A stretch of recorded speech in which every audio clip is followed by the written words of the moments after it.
Guys এমন একটা ঘটনা ঘটে গেছে এটা শোনার জন্য আমি নিজেও প্রস্তুত ছিলাম না। এমনও বাংলাদেশ মানুষ হতে পারে, এমনটা তোমার সাথে হলে কেমন হবে? আইফোন 16 প্রো ম্যাক্স জিতছো, যেহেতু গ্যারেন্টি ফ্রি ফায়ার ঈদের খুশিতে আইফোন 16 প্রো ম্যাক্স দিতেছে। আইফোন 16 প্রো ম্যাক্স যে জিতলো তার তো ঈদের খুশি দ্বিগুণ হওয়ার কথা, কিন্তু তার সাথে এমন একটা ঘটনা ঘটে এখন আইফোন জিতার বদলে তার চোখ দিয়ে পানি আসতেছে। ঘটনা হইতেছে যে তোমরা জানো তো গ্যারেন্টি ফ্রি ফায়ার রিসেন্টলি 5 জন ব্যক্তিকে আইফোন 16 প্রো ম্যাক্স দিতেছে। এর মধ্যে একজন ব্যক্তি হচ্ছে রাশিদ। তুমি যদি এই ইউআইডিটা সার্চ করে দেখো তাহলে দেখতে পারবা তার নাম চেঞ্জ হয়ে গেছে। আমি আমার লাস্ট ভিডিওতে কিন্তু সবাইকে দেখাইছিলাম যে এই কয়েকজন ব্যক্তি আইফোন জিতলো, তার মধ্যে এই আইডিটা ছিল রাশিদ নামের এই ছেলেটা। দেখো ওই সময় কিন্তু তার আইডি নাম রাশিদ ছিল এবং এইটা ছিল তার ইউআইডি যে আইফোন 16 প্রো ম্যাক্স জিতলো। তার সাথে এই ঘটনাটা ঘটে। আইফোন জিতার পরে তার ফ্রি ফায়ার আইডিটি হ্যাক হয়ে যায়, ছোট একটা লুবে তার ফ্রি ফায়ার আইডিটি চলে গেল এবং একই সাথে আইফোন 16 প্রো ম্যাক্সও। তাহলে আবার বুঝো তোমার সাথে যদি এরকম ঘটনা ঘটে তোমার কেমন লাগবে? 16 প্রো ম্যাক্সে জিতলো তার আইডিতে, তারপর কে একজন তার ফ্রি ফায়ার আইডিটি হ্যাক করে নেই, তার মানে সে ফ্রি ফায়ার আইডিও হারালো এবং আইফোনও হারালো। দেখো এখানে প্রথম তার আইডিটার নাম ছিল রাশেদ এবং তার ইউআইডিটা তোমরা ভালো করে দেখো, এখানে প্রোফাইলটা খুব সুন্দরভাবে সাজানো ছিল। কিন্তু এখন তুমি বর্তমানে যদি তার আইডিটা গিয়ে সার্চ করো, এর নাম হয়ে গেছে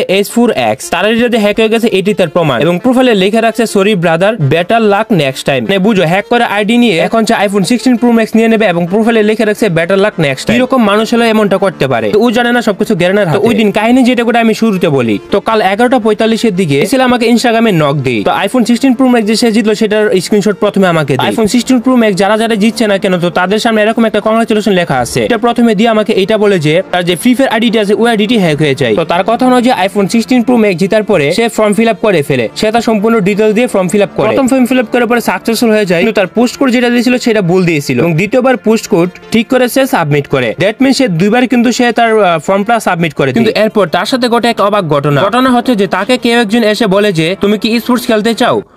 আসসালামু আলাইকুম ভাই, আমরা ওই গেম আইডি ওই রাশেদ আইডিটা আমরা দুজন ওখানে ছিলাম। আমাদের ফ্রেন্ড রিকোয়েস্ট আসছিল অনেক, একটা ফ্রেন্ড রিকোয়েস্ট এসেছিল 82 লেভেল আইডি, তা আমরা অ্যাকসেপ্ট করছি। ওরে কি বলে আমি শুনতে চাইছি, সে আমাদের থেকে স্পোর্টস খেলার জন্য কথা বলে আমাদের হোয়াটসঅ্যাপ নাম্বার চাই। আমরা বলি স্পোর্টস খেললে আমরা স্পোর্টস খেলার ইচ্ছা জাগায়। স্পোর্টস খেলার জন্য সেই হোয়াটসঅ্যাপ নাম্বার নিয়ে আমাদের হোয়াটসঅ্যাপের সাথে কথা বলে ইতিমধ্যে মানে টাকার লোভ দেখায় দেখে সে কথা চলে আমাদের ওইটা ফেসবুক আইডি ছিল। ফেসবুক আইডি ভিতরে ঢুকে শুধুমাত্র আমাদের খালি প্রোফাইল দেখছে, দেখার পর আমার আইডিটা হ্যাক করে নিয়েছি। এই হ্যাকারে ধরা একটাই উপায়, এখন সে যদি আইফোন রিসিভ করে তাহলে ওকে ধরা যাবে। আর রাশেদ আইডি ওখানে আইফোন আমরা সব ফিল আপ করে দিয়েছিলাম, মানে প্রথমে আমাদের সব ডিটেলস দিয়ে দিয়েছিলাম, এখন তা পরবর্তীতে আবার দেওয়ার অপশন আছে মনে হয়, হ্যাকার মনে হয় সেটা দিয়ে দিছে। আর ভাই জাস্ট ফেসবুক প্রোফাইল দেখে সেই আইডি হ্যাক করে নিছে এমন, তাহলে আমাদের আইডি সেভ কিভাবে থাকবে? ধরে নেন আমারটা এরকম হয়ে গেল, মানে অনেক মানুষ আছে, মানে ধরে নেন ফেসবুক সব আইডির লোকেরই এরকম হয়ে যাবে, মানে আপনি প্রোফাইল দেখাবেন সে হ্যাক করে নেবেন। আমার কোনো অন্য ডিটেলস আমরা তাকে দেইনি বা তার লিঙ্কে কোনো প্রবেশ করিনি, সে শুধু আমার ফেসবুক আইডি দেখছে আর আইডি সব নিয়ে নিছে। আমাদের কাছে প্রাইমারি মানে রিকভারি বলতে দুইটা জিনিস আছে, যে ইমেলটা আমাদের কাছে বর্তমানে নাই, মানে আনভেরিফাইড অ্যাকাউন্ট ছিল ওটা, আর ফেসবুক মানে হোয়াটসঅ্যাপ নাম্বারে যে কোডটা নাম্বার আছে নাম্বারে ওটা কোড আসছে না। আমি বাইনের কথা বলেছেন, বাইনের কথা তো আপনার 14 দিন লাগে, 14 দিন একটা লাগলে অনেক একটা। আমি 14 দিনে আমার মনে ইভেন্ট 7 দিন মতো হয়ে গেছে, সে এখন এক ক্লিকে ক্যান্সেলও করে দিতে পারে। আমরা চেষ্টা করেছিলাম ঢোকেন না ভাই, ওটা চেঞ্জ করা বলতে ওখান থেকে ওই 50 নাম্বার বা যেটা মানে হোয়াটসঅ্যাপ নাম্বার কোডটা না নিলেও চেঞ্জ করা যাবে না। আর আমরা তো ফর্ম ফিল আপ করে দিয়েছিলাম, মানে প্রথমে আমরা একবার ফুলভাবে করে দিয়েছিলাম, তারপর একবার আমরা ধরে নেন ওই হ্যাকারের জন্য আমরা আলাদা করে আরেকবার ফর্ম ফিল আপ করেছি।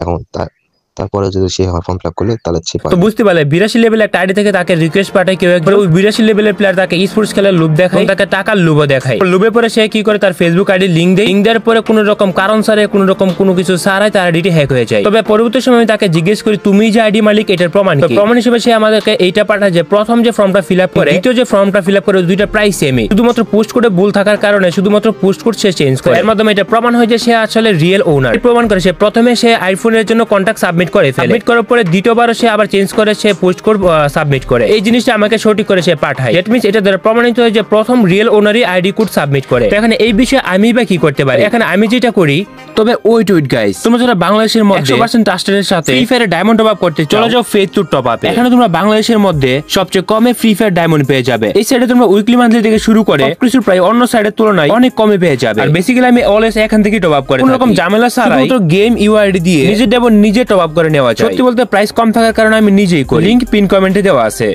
আমি যেটা করি সেটা হচ্ছে যে অরিজিনাল ওনারকে সেটা খুঁজে বের করা, এরপর আমি এটা বিশ্বাস করি যে এটা তারারই হবে, যেহেতু সে আমাকে প্রমাণ দিচ্ছে প্রথম এইটা সাবমিট করে, দ্বিতীয়বার এইটা সাবমিট করে। এরপর যদি পরবর্তীতে কেউ সাবমিট করে দ্যাট মিন্স ওই হ্যাকারই সাবমিট করবে। প্রথমবার সাবমিট করার পর যদি আর সাবমিট করা না যেত হয়তো তাদের প্রবলেম হইতো না, কিন্তু তারা নিজেরও সাবমিট করছে দ্বিতীয়বার, দ্যাট মিন্স হ্যাকারও পরবর্তী সময় তার লোকেশন দিয়ে সাবমিট করতে পারবে। তো আমি আমার অন্য ভিডিওগুলোতে কিন্তু এটা বলছিলাম যারা আইফোন উইন হয়েছে তাদের হয়তো মেইল বক্সে কন্টাক্ট ইনফরমেশন সাবমিট আসতে পারে। এখানে যে অপশনটা আসে সেটা হচ্ছে কন্টাক্ট ডিটেইল। আইফোন যে উইনার হয়েছে উইন হওয়ার পরে এরকম একটা আছে আর কি, এটা দেখাইতেছে কংগ্রাচুলেশন লেখা আছে এবং সাথে লেখা আছে যে শেয়ার কন্টাক্ট ইনফরমেশন, মানে কন্টাক্ট ডিটেইলস আর কি। লিখে দিয়েছে please fill your delivery and contact details by 4 April. যেই বা আইফোন 16 প্রো ম্যাক্স দিচ্ছে তো তাকে 4 এপ্রিলের মধ্যেই কন্টাক্ট ডিটেইলস সাবমিট করতে হবে। সেদিকে খুব ইম্পর্টেন্ট একটা নোটিশ দেওয়া আছে, price will be forfeited if valid details are not fulfilled by the deadline. তুমি যদি কন্টাক্ট ডিটেইলস যদি সঠিক ইনফরমেশন না দাও তাহলে তোমার এই যে আইফোনটা আছে সেটা বাজেয়াপ্ত করা হবে, তারা আর পাঠাবে না। তো আইডি হ্যাক হয়ে যাওয়ার পর হয়তো তার এই আইডি দিয়ে কিন্তু 3-4 বার আইফোন নেওয়ার ফর্মটি সাবমিট হয়েছে। কথা হইতেছে যে এখানে যে 3-4 বার ফর্মটি সাবমিট হয়েছে, গ্যারানা কিভাবে বুঝবে কোনটা সঠিক কোনটা বেট? এমন হইতে পারে যে শুরুর দিকে ইনফরমেশন ভুল দেওয়ার কারণে পরবর্তী যে ইনফরমেশনটা দিয়েছে সঠিক কইরা। তবে এই সমস্যাটা সমাধানের জন্য গ্যারানা কি করতে পারবে, আমি কি করতে পারি, যতটুকু পারছি আমার পক্ষ থেকে আমি হেল্প করার চেষ্টা করছি। আমি এই বিষয়টা গ্যারানার মডারেটরদেরকে জানাই দেই, তো পরবর্তী সময় যদি সবকিছু ঠিকঠাক থাকে তাহলে হয়তো বা গ্যারানা এটার একটা সমাধান নিয়ে আসবে। এইটাই চাই যে যার আইডি সে আইফোন 16 প্রো ম্যাক্সটা পাক, কিন্তু উইনার হলো সেটা তারই প্রাপ্য। তবে তোমাদের সাথে এমনটা ঘটলে তুমি কি করবে? আরেকটা বিষয় হচ্ছে যে আমাদের ফ্রি ফায়ার স্কোয়াড কাপের কি অবস্থা। আমাদের ফ্রি ফায়ারে অলরেডি স্কোয়াড কাপের রেজাল্ট দিয়ে দিয়েছে, রেজাল্ট চেক করে কাপের পুরো লিডারবোর্ড চেঞ্জ হয়ে গেছে। স্কোয়াড কাপে যারা যারা হ্যাকার ছিল তাদের সবাইকে কিন্তু লিডারবোর্ড থেকে রিমুভ করা হয়েছে। সম্ভবত আমি যদি ভুল না হয়ে থাকি তাদের আইডিও ব্যান করা হয়েছে ইতিমধ্যে। তুমি যদি খেয়াল করো এই বিষয়টা দেখে আমার খুবই ভালো লাগছে। লিডারবোর্ডে থাকা প্রায় সবগুলো টিমে হ্যাকার ছিল, তো সবাইকে কিন্তু লিডারবোর্ড থেকে রিমুভ করা হয়েছে। যেগুলো টপ স্কোর ছিল, টপের মধ্যে ছিল, তাদেরকে কিন্তু রিমুভ করে দিয়ে উপরের দিকে আসল প্লেয়ার গুলোকে ঢুকানো হয়েছে, যারা যারা ফেয়ার খেলছে তাদেরকে আর কি। আমি যেটা আগে থেকে সন্দেহ করছিলাম টপ 100 এর মধ্যে যারা আছে তাদের ম্যাক্সিমামই হ্যাকারকে লিডারবোর্ড থেকে রিমুভ করা হয়েছে। এই মুহূর্তে তোমরা গিয়ে যদি লিডারবোর্ড চেক করো তাহলে দেখতে পারবা একদম উপরের দিকে আছে আমাদের আরএসকে টিমটা। আরএসকে কিন্তু লিডারবোর্ডে 2 নম্বরে ছিল, কিন্তু হ্যাকার টিমটা রিমুভ হয়ে যাওয়ার পরে আরএসকে টিমটা চলে আসে 1 নম্বরে। তো এই লিডারবোর্ডের দিক দিয়ে গ্র্যান্ড ফ্রি ফায়ার কিন্তু ভালো একটা কাজ করছে যে ফেয়ার যারা যারা মোবাইল দিয়ে গেম খেলছে তাদেরকে লিডারবোর্ডে রাখছে, বাকি যারা যারা ফেয়ারলি গেম খেলে না তাদের সবাইকে লিডারবোর্ড থেকে রিমুভ করছে আর সম্ভবত আইডিও ব্যান করতে পারে। আরএসকে এই টিমটা খুবই ভালো পারফরম্যান্স করছে, দ্যাটস ওয়াই তারা 50,000 করে ডায়মন্ড জিতে গেছে। এবং দ্বিতীয় যে টিমটা আছে সে রিজিওনাল ব্যাটলে ফাইট করে 2 নম্বর হয়েছে, সেটা হচ্ছে ডক্টর আর্মি। তো ডক্টর আর্মি এই টিমটা সম্ভবত নেপালি হবে, তারাও এই স্পোর্টস টুর্নামেন্টে ভালো একটা পারফরম্যান্স করছে, তারা ফেয়ারলি মোবাইল দিয়ে গেম খেলে টপে চলে গেছে। এবং 3 নাম্বার টিমটা কিন্তু এখানে নেপালি চলে আসে। এখানে নেপালি যে নাম দেখা যাইতেছে তার